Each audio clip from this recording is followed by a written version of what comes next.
So we are back in Elevator Paso, guys. Today we're going to be speaking with Julian. Julian has a nonprofit that is a youth organization. He is really causing an impact in our youth, in our city's youth. And the program is called Real Talk.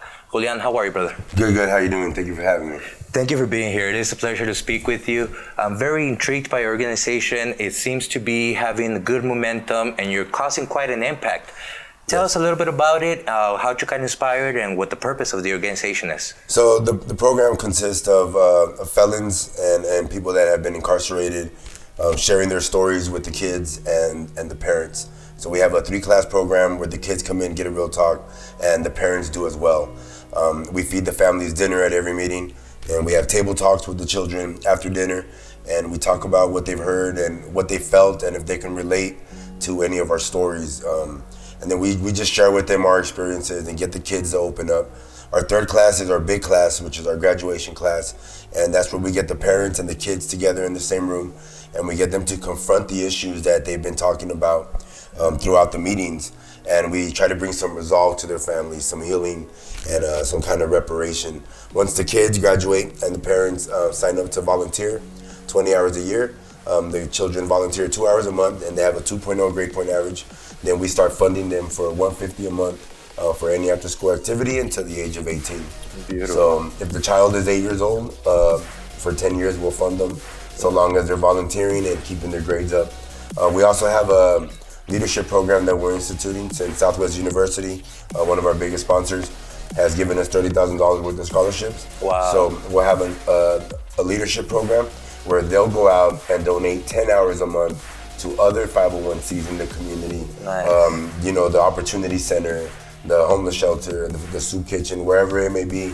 And then they get a $5,000 scholarship to go to Southwest University if that's one of their options. Wow, that's a beautiful plan. So how did you get inspired to do this? So growing up, I'm from El Paso. I'm from the Northeast. I was raised in the Devil's Triangle in the early 80s up to the early 90s. Yeah. And my mom was a first generation, she crossed the border illegally. So I'm a first generation American, and we didn't have those things growing up where I can do those activities. And I always wanted to play sports and be involved as a kid. Mm-hmm. And unfortunately, it just wasn't enough in the house, right? Mm-hmm. So that's what inspired me to do this program and to not have the kids follow in our footsteps and to end up where we've ended up. Right.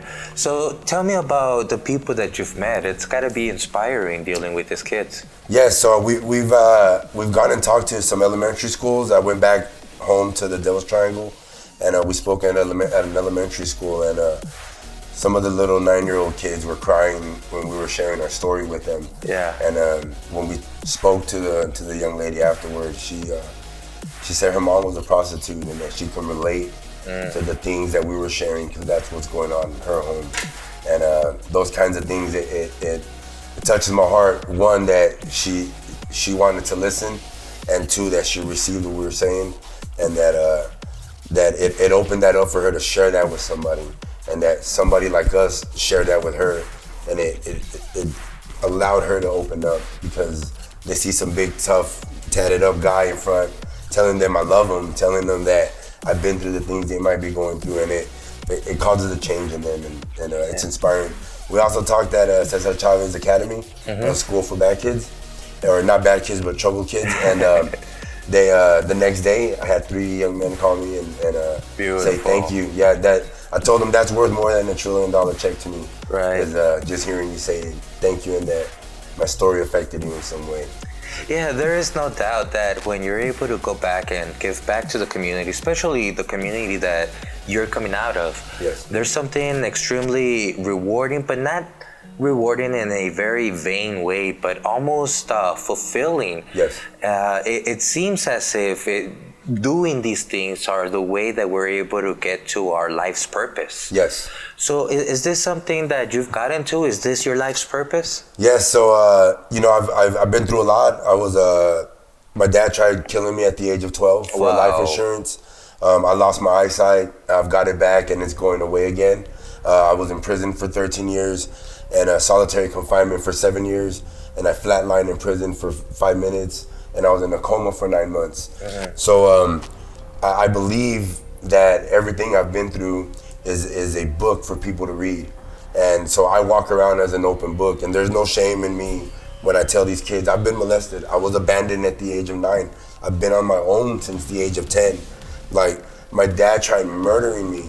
All of these things is an open book to let people know that he's still here, losing his sight, trying to inspire me. And I hope that leaves a mark in this world, right? There's a thing that I learned when my mom passed, and this is when my life started changing, was she passed away from Alzheimer's. And the way I used to live, I used to tell people, nobody could take my memories away, though, the experiences I've had. And as I saw my mom passing away with nothing, not even her memories were sacred, I told myself that day, I'm gonna leave memories on this earth in people's hearts. And that's the way we should all live, is leave memories in people's hearts, because those can never fade away. And if you leave love and good memories and you leave a mark on this world, then I believe that that's everyone's purpose, is to leave a mark on this earth of love and caring for others and loving your neighbor. And that's it, man. Yeah, Julian, I couldn't agree with you more. This is one of those things where we have a full view of how it is that we're able to impact our community simply by knowing that the legacy we leave behind goes beyond us. You know, so this is important. It is important for everybody out there to try to get involved in this kind of movements.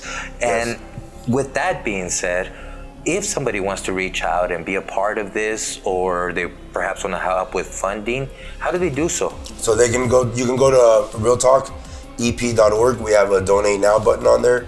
You can go into our menu tabs, and if you want to sign up, go to our forms tabs, and you can be a speaker. If you've done 1 hour in jail, you don't need to necessarily be a felon. Just if you've done any kind of time and it's put a damper on your life and you want to share your story with the kids, sign up as a speaker. And if you want to sign up your kids, all you single moms, single dads out there, I was a single father for 9 years.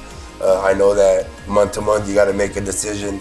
Sometimes turn on the lights or pay for football. The lights always overpower football or ballet.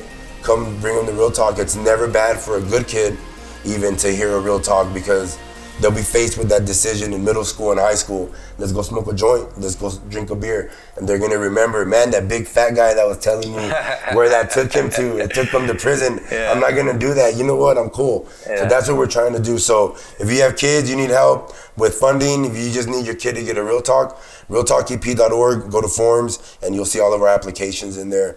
And just follow us on Facebook, Real Talk EP, and on Instagram, Real Talk EP, and on Twitter as well. Thank you so much. Julian, your story is very inspiring. Your movement is great. It has a great purpose behind it, and it does have a momentum that it's picking up. I really hope that is something that flourishes to everything you want to achieve. And if there's any way that we could get involved and be a part of it, please let us know. I mean, this is one of those things that should be stronger by the day. Yes, thank you. Thank you so much for being here, brother. I appreciate you so sharing this with us.